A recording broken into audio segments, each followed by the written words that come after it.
कि हम एक ऐसा माहौल अपने स्कूल के भीतर निर्माण करने के बारे में सोचते हैं कि जहाँ बच्चा खुद से सीखने की तरफ बढ़े।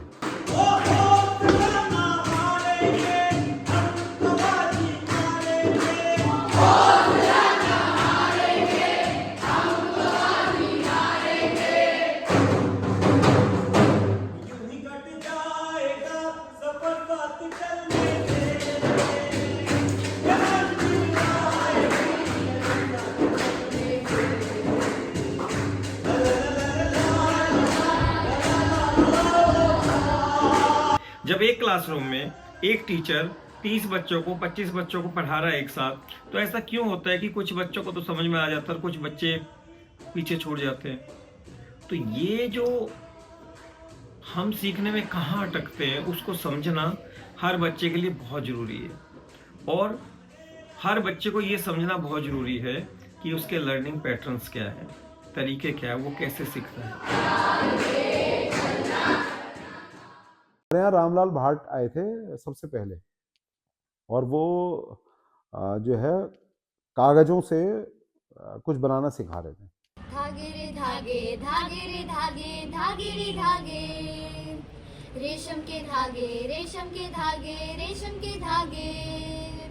तो मैंने उनसे पूछा ये क्या है, तो उन्होंने, अब मेरे लिए वो रामलाल भाट एक पपेट्री मेकर हुए और इससे ज़्यादा कुछ नहीं थे उनसे, जो मतलब, तो मेरे को अपेक्षा नहीं थी कि वो इस तरीके का जवाब देंगे। तो मैंने उनसे पूछा कि आप, तो उन्होंने कहा कि मैं जो है कागज़ से हाथी चिड़िया ये बनाना सिखाऊंगा।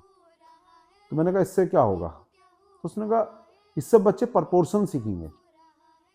मैंने कहा वो कैसे? कह रहा हाथी है, अब हाथी का सर इतना बड़ा होगा तो चिड़िया की चोंच इतनी सी होगी, तो हाथी के मुकाबले वो चिड़िया को देखेंगे ना, यार इसकी चोंच इतनी है। तो ये मैंने कभी कल्पना ही नहीं की थी कि गणित को आप इस रूप में भी समझ सकते हो क्या। अक्सर बच्चे, एजुकेशन सिस्टम की एक प्रॉब्लम ये है कि वो बच्चों का ना सवाल करना खत्म करता है।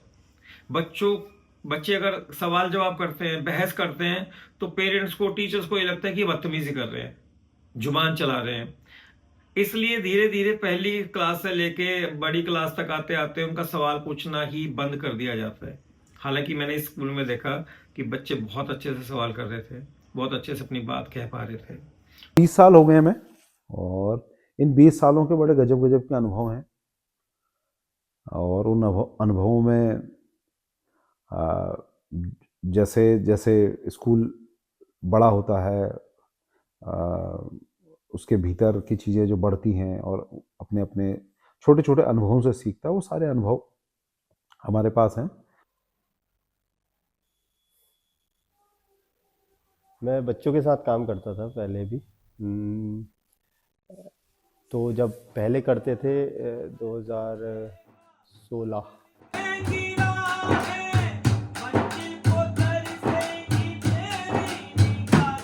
अराउंड 15-16 के टाइम पे, तो बच्चों के साथ थिएटर करते थे खाली प्ले करने के लिए।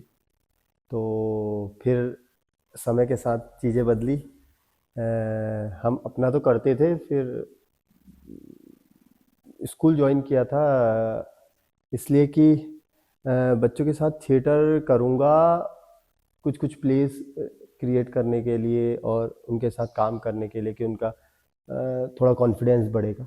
पर जब ज्वाइन किया उसके बाद पता चला बहुत सारी चीज़ें कि थिएटर का मतलब सिर्फ एक्टिंग ना होकर बहुत अलग रूप में बच्चों के साथ काम करना है।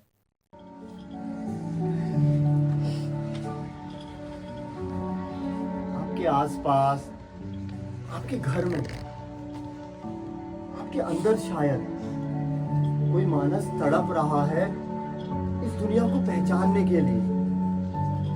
शायद डांटने और मारने के डर से वो इस दुनिया को ना देख पाए। उसे भी मेरी तरह आपकी जरूरत है। आपसे कहानी सुनना चाहता है वो, आपको पाना चाहता है, आपको बताना चाहता है वो कि वो क्या चाहता है। हम अपने स्कूल को खुशियों का स्कूल बनाना चाहते हैं, और हमें चाहते हैं कि यहाँ बच्चा अगर आता है तो वो थोड़ा सा ऐसा स्पेस खोजे जहाँ वो अपने आप को तनाव मुक्त समझे और सिखाने के लिए हमेशा अपने माइंड को मतलब तैयार रहे। तो वही है कि कैसे बच्चों के कॉन्फिडेंस के साथ साथ उनको ये समझाना कि वो क्या है, वो क्या क्या सोचते हैं, वो जो भी चीज़ यहाँ कर रहे हैं वो क्यों कर रहे हैं, और एक क्वेश्चन पूछना खुद से ही, और एक क्रिएशन की भूख पैदा करना कि कुछ ना कुछ क्रिएट करो, कुछ ना कुछ क्रिएट करो। मैं ये नहीं कह रहा कि वो नाटक क्रिएट करो, बट कुछ ना कुछ क्रिएट करो। माना वो पेंटिंग बना रहे हैं, माना वो साइंस में कुछ प्रोजेक्ट बना रहे हैं, बट जब तुम लगातार उनके साथ काम करते हो तो उनका वो जो थिएटर है वो उनके हर सब्जेक्ट में दिखने लग जाता है।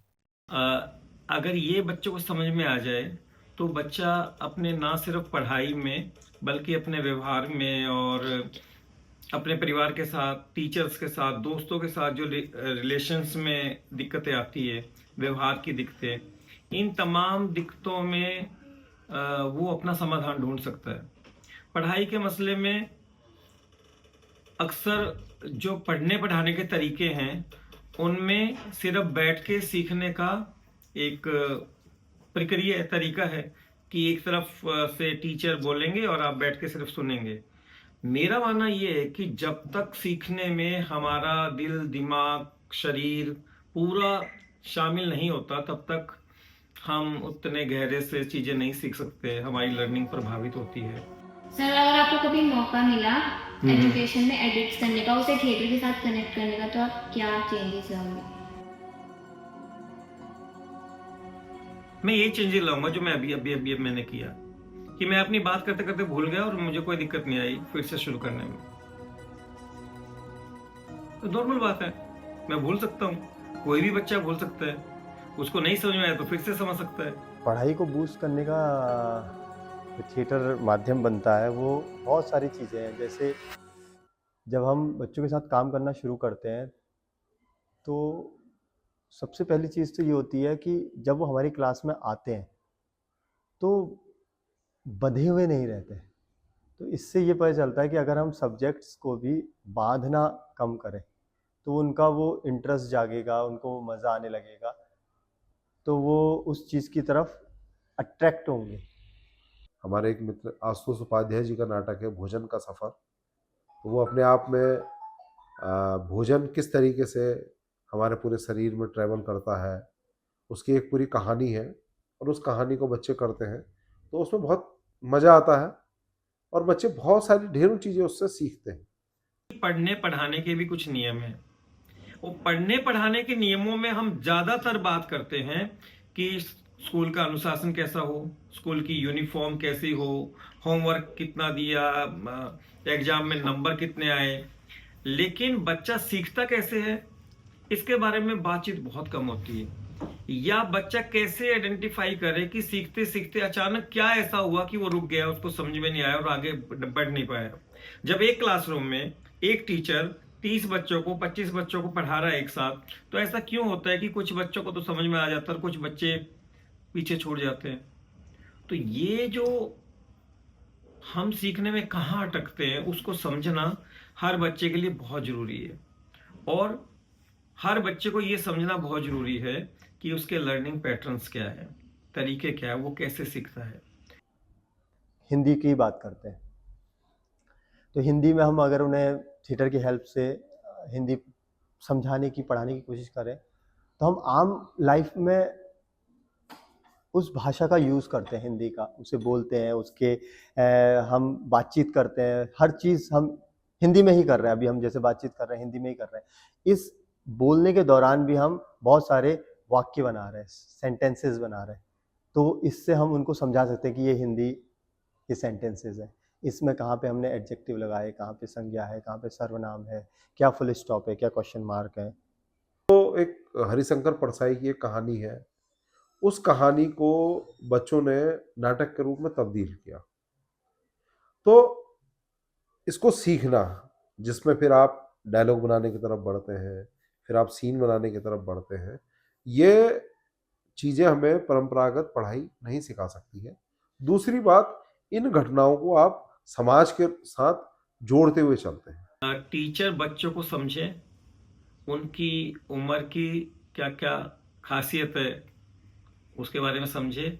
ज़्यादातर पेरेंट्स टीचर का ध्यान इस पे रहता है कि उनको क्या नहीं आता, उसके अलावा इतनी सारी चीज़ें उनको आती है और उनको जिनको करने में उनको खुशी भी मिलती है, उस पर कोई बात ही नहीं करता है।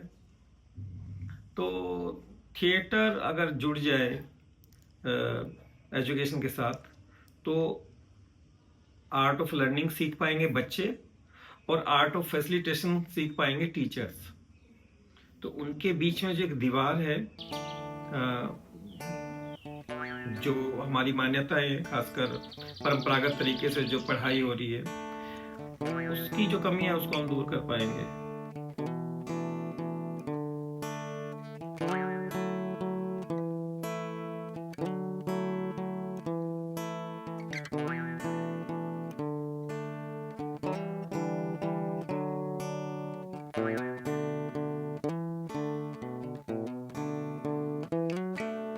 हमारे लिए बहुत अच्छी बात है कि हमारा स्कूल इस रूप में चिन्हित होता है कि यहाँ ढेरों गतिविधियाँ होती हैं। और अभी तो हम बहुत स्तर तक मतलब बहुत गतिविधियों को बहुत आगे बढ़ाने के बारे में सोच रहे हैं, क्योंकि गतिविधियाँ जो है वो कहीं ना कहीं हमारे जो सीखने सिखाने की प्रक्रिया उसका महत्वपूर्ण हिस्सा है। So, Anna Sazonova, you're the first. Guys, come here. Okay. Good luck. Yeah, right. Yes, sir. What we will do? Sorry. Everything will be okay. What we will do?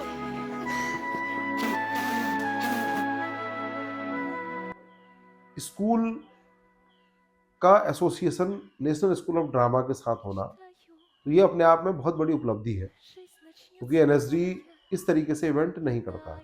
ये पहली मर्तबा इवेंट हुआ कि नेशनल स्कूल ऑफ ड्रामा ने इसी school को अपना को पार्टनर बनाया।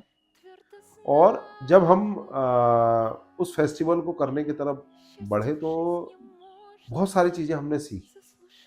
और रामनगर जैसे शहर में रंगमंच का एक कह लीजिए कि एक मतलब जो संपन्न रूप होता है वो हम यहाँ के दर्शकों को दिखाने की तरफ बढ़े। और ख़ासकर हम इसलिए इसमें इन्वॉल्व हुए कि हमें लगता है कि क्यों ना बच्चे भी आने वाले समय में रंगमंच को बतौर अपने कैरियर के रूप में देखें, रंगमंच के भीतर किस तरीके की संभावनाएं हो सकती हैं आगे कि वो अपने कैरियर को इस दिशा में ले जाएं। तो इस खोज में, इस प्रयास में हम इस थिएटर फेस्टिवल की तरफ गए।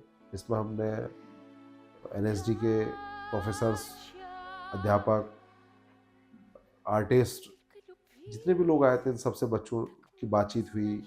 उन्होंने उनकी बातचीत को एंजॉय किया और उन्होंने एक परफॉर्मिंग आर्ट में भी हम अपने फ्यूचर को तलाश सकते हैं, इस खोज में बच्चे जुटे। Я знаю, как никто другой, я точно знаю, встречи запоздавшие ожидай. तो नाटकों को लेकर के कुछ कुछ अनुभव हैं। उस अनुभवों में से एक अनुभव ये भी है कि Sanjay Mishra national School of Drama के इनॉग्रेशन सेशन में रामनगर आए हुए थे। तो उसके बाद हमने उनसे कोशिश की कि वो स्कूल में भी आए और हमारे जो थिएटर वाले बच्चे हैं उनसे बातचीत करें।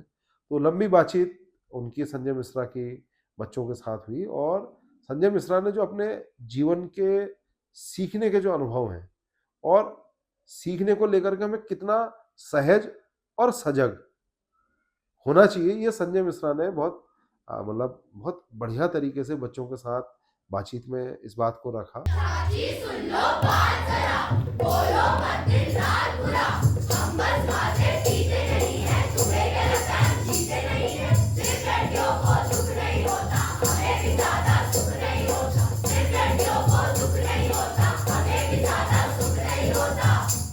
गाने नाटक बच्चों के साथ एक नाक का सवाल किया था, प्रतिध्वनि करे थे और एक सदाचार का ताबीज मतलब सर ने कराया था, मैंने सर के साथ असिस्ट किया था।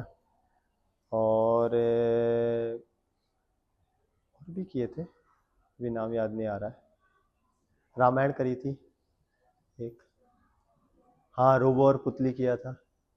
तो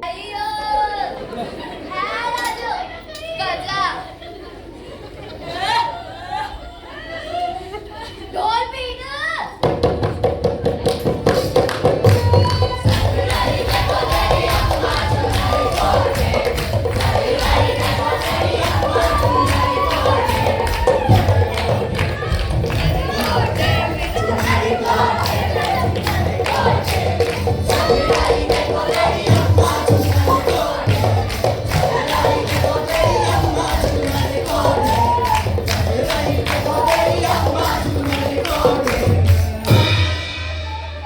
ऐसे ही उसी कार्यक्रम में ललित तिवारी जी आए। ललित तिवारी जी का भी सेशन बच्चों के साथ हुआ, तो वो भी बहुत गदगद हुए बच्चों के साथ बातचीत करने में। और सबसे मज़ेदार बात इन कलाकारों में ये है कि इन्होंने बच्चों को सुनने का एक स्पेस दिया, जो कि अमूमन जब आदमी बड़े स्टार कास्ट में चले जाता है तो सुनने का थोड़ा सा संकट हो जाता है, लेकिन उन्होंने खूब सुना बच्चों को। यही हमारे लिए उपलब्धि है।